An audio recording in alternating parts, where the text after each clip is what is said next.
So whenever you're having a problem getting one of these types of screws out, these screws here can be found in MAP sensors like this. They can also be found in outer air control valves that's on the side of the throttle bodies, and even some mass airflow sensors. So when they're stuck and you can't get them out with a regular screwdriver, so you can use an impact driver like this, and I have it adapted down to a Phillips head bit. So, and you want to also choose the bit that fits perfectly down in there. You don't want to get a bit that's too small or too big. Otherwise, it's just going to make it strip faster. So now how this works is by hitting this on top, and don't hit it too hard, but by hitting this on top slightly with your hammer, it's going to give downward force.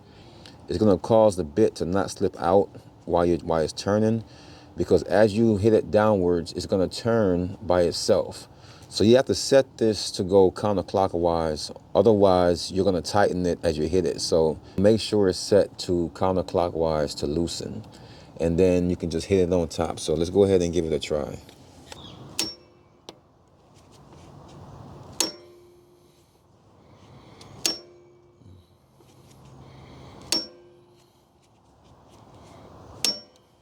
So there it is.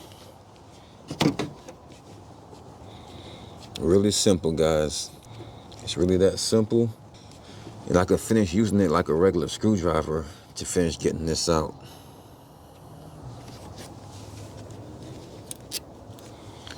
So got it out just like that.